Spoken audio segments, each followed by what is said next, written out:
After years of marriage, my husband became a stranger.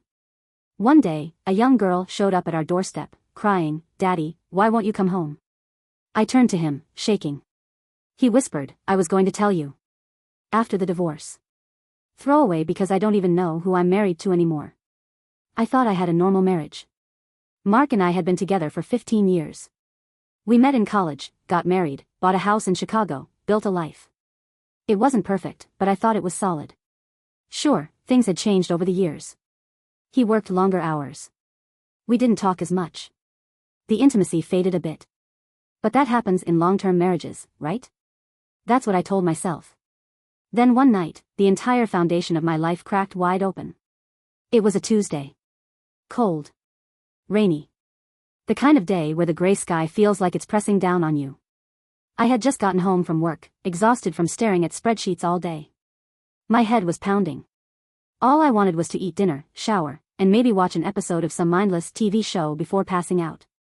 Mark was already home, sitting on the couch, scrolling on his phone, barely looking at the news playing in the background. Something about him seemed off. He wasn't talking much. Not that we had long, deep conversations every night, but this felt different. I figured maybe he had a stressful day. I kicked off my shoes and was about to ask him if he wanted takeout when the doorbell rang. We weren't expecting anyone. I assumed it was a delivery. Maybe my neighbor dropping off a package that got left at their door by mistake. I opened the door. And standing there, shivering in the November cold, was a little girl. She couldn't have been older than 7 or 8. Dark brown eyes filled with tears. A pink coat zipped up to her chin. She clutched a stuffed bunny like it was the only thing keeping her standing. Her lip trembled as she looked up at me. Then she said, "Daddy, why won't you come home?" I swear to God, I felt my heart stop. I blinked, convinced I had misheard her. Then I turned my head, slowly, toward Mark. And that's when my entire world fell apart. Because Mark wasn't confused. He wasn't asking, "Who is this kid?" He wasn't rushing over, concerned, ready to explain. No. Mark was frozen. White as a sheet. His hands gripped the arms of the chair so tightly that his knuckles turned ghostly pale. His phone slipped from his fingers and hit the floor with a dull thud. I looked back at the girl. Her tiny shoulders were shaking. She wasn't lost. She wasn't at the wrong house.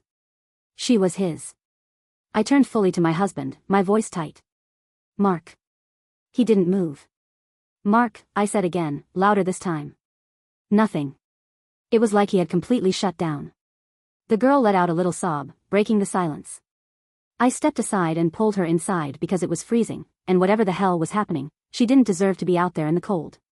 "What's your name, sweetheart?" I asked, trying to keep my voice steady. She sniffled. "Maya." I turned to Mark again. "Do you know her?" His throat bobbed as he swallowed hard. His eyes were glassy. He looked guilty. And I knew. I fucking knew. But I needed to hear him say it. "Mark," I said, my voice shaking now.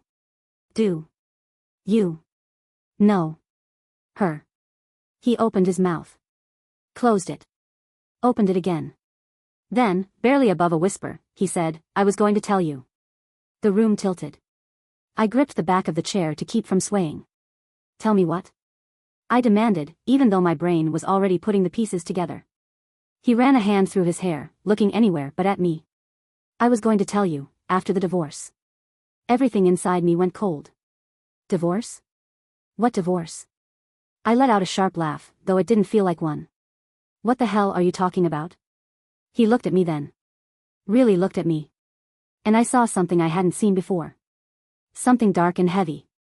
Regret. Guilt. Fear. But no surprise. Because this wasn't some random child at our doorstep. This was his child. And he had been planning to leave me. I felt like I was going to throw up. My voice cracked when I spoke again. "Tell me right now what's going on." He exhaled sharply, like he was trying to summon the courage to say it out loud. Then he did. "I have a second family." Silence. My ears started ringing. I had to have misheard him. He didn't say that. There was no way. "You what?" I asked, just to make sure I wasn't losing my mind. He rubbed his face, looking so fucking exhausted. Like he was the victim. "I met her mother about 9 years ago," he muttered. "It wasn't supposed to, I held up a hand. Don't. He clamped his mouth shut. I took a deep breath, trying to keep my voice from shaking. How long? 9 years. My knees buckled, and I stumbled back against the wall. 9 years. 9 fucking years. This wasn't a one-night stand. This wasn't some mistake he made in a moment of weakness. This was an entire separate life. With another woman. And another child. While he was kissing me goodbye in the morning. While we were celebrating anniversaries. While I was making him dinner and doing his laundry and loving him. I turned to Maya, who was staring at both of us, silent tears slipping down her cheeks. This poor child. She had no idea what kind of man her father was. I crouched down and forced myself to smile. Where's your mom, sweetheart? She wiped her nose with her sleeve. She's in the hospital. My stomach twisted. I looked at Mark. What does she mean? He rubbed his temples like this conversation was inconveniencing him. Hannah's sick. I was supposed to pick Maya up tonight, but I didn't know how to tell you. I wanted to laugh. I wanted to scream. I wanted to hit him. So instead of telling me, you were just going to disappear one day? His silence was my answer. I gritted my teeth so hard my jaw ached. Then I stood up, walked over to the front door, and opened it. Get out. He flinched. I pointed outside. I mean it, Mark. Get the fuck out. He looked like he wanted to argue. Then he sighed, grabbed his coat, and walked past me. I slammed the door behind him. Then I turned back to Maya. And I realized, I had no idea what the hell to do next. Maya sniffled, wiping her nose with the sleeve of her pink coat. She was still clutching the stuffed bunny like it was the only thing keeping her upright. I stared at her. She had just watched her father walk out the door, but she wasn't panicking. She wasn't begging him to stay. Because this wasn't new for her. My stomach twisted. I took a slow breath, trying to steady myself. I had no idea what the hell I was supposed to do with her. Call someone? Who? Her mother was in the hospital, Mark was a lying piece of shit, and I had no idea if she had any other family. I crouched down in front of her. Are you hungry, sweetheart? She nodded. Okay, I said gently. Let's get you something to eat. I led her into the kitchen and made her a peanut butter sandwich, because that's all I could process at the moment. My hands were shaking as I slid the plate in front of her. She picked at it, taking small bites, her eyes darting around like she was waiting for someone to yell at her. I sat across from her, my head pounding. Do you have an aunt or uncle? I asked. A grandma? She shook her head. Just mommy. I gripped the edge of the table, my nails digging into the wood. Mark had abandoned a child. It wasn't just me he had betrayed. It wasn't just my life he had ruined. It was hers, too. And then, for the first time, a terrifying thought hit me.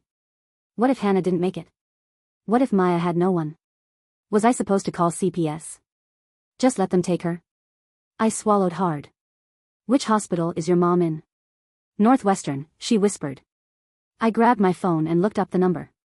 My fingers hovered over the dial button. Then something outside caught my eye. A car. Parked across the street. A black sedan with tinted windows. I frowned. I didn't recognize it. It wasn't any of my neighbors. I stood up and moved toward the window, my pulse picking up. The car was running. And I wasn't sure, but I swore someone was watching the house. I pulled the curtain shut. This wasn't my problem.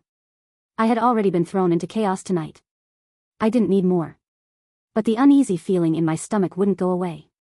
I dialed the hospital. A receptionist picked up. Northwestern Memorial, how can I direct your call? I cleared my throat. I'm looking for a patient, Hannah. I don't know her last name, but she has a daughter named Maya. I'm sorry, the receptionist cut in, but we can't give out patient information over the phone. I closed my eyes. I understand. But this is urgent. Her daughter is here with me, and I need to know what's going on. Can you at least tell me if she's okay? A pause. Then, in a softer tone, the receptionist said, she was discharged earlier today. I blinked. What? She left around noon. My stomach dropped. Then where the hell was she? I turned to Maya. Sweetie, did your mom say she was coming to get you? Maya frowned. She said she'd be home soon. Something wasn't adding up. I looked out the window again. The black sedan was still there. Watching. waiting. A sick feeling crept up my spine. Something was very wrong. My hands tightened around my phone. Hannah had been discharged hours ago. She should have been home by now. But she wasn't. And a black sedan had been sitting outside my house for the last 15 minutes. A deep, gnawing feeling settled in my gut. Something was very, very wrong. I turned back to Maya. She was still nibbling at her sandwich, her tiny fingers gripping the crust like she was afraid it would disappear. She had no idea that the ground beneath her life might be about to crack even further. I forced myself to sound calm. "Sweetie, do you have a phone number for your mom?" She nodded. "It's in my backpack." I hadn't even noticed the small, worn-out pink backpack slung over her shoulder. She pulled it onto her lap, rifled through it, and handed me a crumpled piece of paper. A number was scribbled on it in smudged blue ink. I dialed. The phone rang. Once. Twice. Then it went straight to voicemail. My chest tightened. I tried again. Same thing. I lowered the phone, my pulse hammering in my ears. "She's not picking up," I told Maya, keeping my voice steady. Maya didn't react. It was like she was used to it. I looked back out the window. The black sedan was still there. I don't know what came over me, but before I could talk myself out of it, I marched to the front door, yanked it open, and stepped outside. The cold air slapped me in the face. The sedan's engine was still running. I crossed my arms over my chest and stared right at the windshield. The figure in the driver's seat shifted. Then the car pulled away from the curb. It didn't speed off. It drove away slowly. Like whoever was inside wanted me to know they had been watching. My throat went dry. I stayed outside, watching until the car disappeared around the corner. Then I went back inside and locked the door. Something was going on. Something bigger than just Mark's affair. And I had no idea what the hell I had just stepped into. Maya yawned, rubbing her eyes. It was past 10 now. She had curled up on the couch after eating and was barely keeping her eyes open. I sat down beside her. "Maya, do you know if your mom has any friends? Anyone I can call?" She shook her head sleepily. "Just Daddy." A fresh wave of anger rolled through me. Daddy. As if Mark had ever been a real father to her. As if he had ever done anything besides sneak away for a few stolen hours when it suited him. I tucked a blanket around her. "You can sleep here tonight, okay? I'll try your mom again in the morning." She nodded and burrowed deeper into the couch. Within minutes, she was asleep. I stood up and grabbed my phone. Then, against every ounce of my better judgment, I called Mark. The phone rang. No answer. I clenched my teeth and called again. This time, he picked up. His voice was groggy. "Hello?" I gripped the counter. "Where the hell is Hannah?" Silence. Then, what? I repeated myself. "She was discharged from the hospital today. She's not home. She's not answering her phone. Do you know where she is?" More silence. Then he muttered, "No." I squeezed my eyes shut. "Mark, if you know something, I don't." His voice sounded strange. I need to go." He hung up. I stared at my phone. Something was wrong with the way he sounded. Scared. Shaken. Like he knew something but was too afraid to say it. I set my phone down, exhaling slowly. I needed to think. I needed to. A loud thump came from outside. I froze. It had come from the porch. A rustling sound. Then, footsteps. I grabbed my phone and rushed to the window. A shadow moved across the porch. Someone was out there. I flipped on the porch light. And my blood ran cold. A woman stood there, swaying slightly. Her dark hair was tangled. Her face was pale. Her coat was soaked with blood. Hannah. I couldn't move. Hannah stood on my porch, unsteady, her eyes dull and unfocused. Her coat was soaked, dark patches of blood smeared across the fabric, staining her hands. She swayed. Then her knees buckled. I snapped out of my shock just in time to rush forward and catch her before she collapsed completely. "Hannah," I gasped, gripping her shoulders. "What happened? Who did this to you?" Her lips parted. Then, in a hoarse whisper, she said, "Mark." A chill shot down my spine. "What?" I breathed. Her fingers curled into the front of my sweater, clinging to me like I was the only thing keeping her tethered to the world. "He tried to kill me," she rasped. He told me to keep quiet." He said it would be better if I disappeared. My stomach twisted. Mark. Mark, the man I had spent 15 years of my life with. Mark, the father of the little girl sleeping on my couch. Had he really? No. No, this didn't make sense. I need to call an ambulance, I stammered, trying to pull my phone from my pocket. Hannah's grip tightened. No, she choked out. No cops. I stared at her, my heart pounding. Hannah, you're bleeding. You need help, she shook her head frantically, her breathing ragged. He said if I went to the cops, he'd make sure I lost Maya forever. The weight of her words hit me like a freight train. Mark wasn't just a cheater. He wasn't just a liar. He was dangerous. I pulled Hannah inside, locking the door behind us. She collapsed onto a chair, wincing as she clutched her side. I rushed to grab a towel, pressing it against the wound. Who else knows? I asked, my voice barely above a whisper. Nobody, she breathed. Just you. I swallowed hard. Mark had tried to get rid of her. And now she was here, in my house. That meant he would come looking for her. I needed to think. Fast. I turned toward Maya, still curled up on the couch, oblivious to the nightmare unraveling around her. I had to keep her safe. I had to keep both of them safe. A loud bang rattled the front door. I nearly dropped the towel. A voice rang out. Open the door, Anna. Mark. I felt my whole body go rigid. He was here. I glanced at Hannah. She was trembling, shaking her head in silent terror. The banging came again, harder this time. I forced my legs to move, stepping toward the door. I needed to stay calm. Needed to think. I cracked the door open just an inch. Mark stood on the porch, rain dripping from his hair. His eyes were dark, shadowed. We need to talk, he said. I swallowed. Now's not a good time. His jaw twitched. Let me in. No, something flickered across his face. Annoyance. Frustration. Fear. He knew. He knew Hannah was here. I tightened my grip on the door. You need to leave, Mark. His expression darkened. You don't understand. I understand perfectly, I snapped. You lied to me for years. You had a whole other family. And now? Now I find out my voice caught. You hurt her. His face twisted. She's lying. She showed up here covered in blood, Mark. Who the hell else would have done it? His eyes darted past me, trying to see inside. Where is she? Not your problem anymore. His hand moved toward the doorframe. Anna, don't do this. Or what? I whispered. He didn't answer. We stood there, locked in a silent war. Then a small voice behind me broke through the tension. Daddy? Maya. She had woken up. Mark's entire demeanor shifted in an instant. His face softened, his shoulders dropping. Hey, baby, he said, his voice dripping with fake warmth. Come here. Maya hesitated, glancing at me.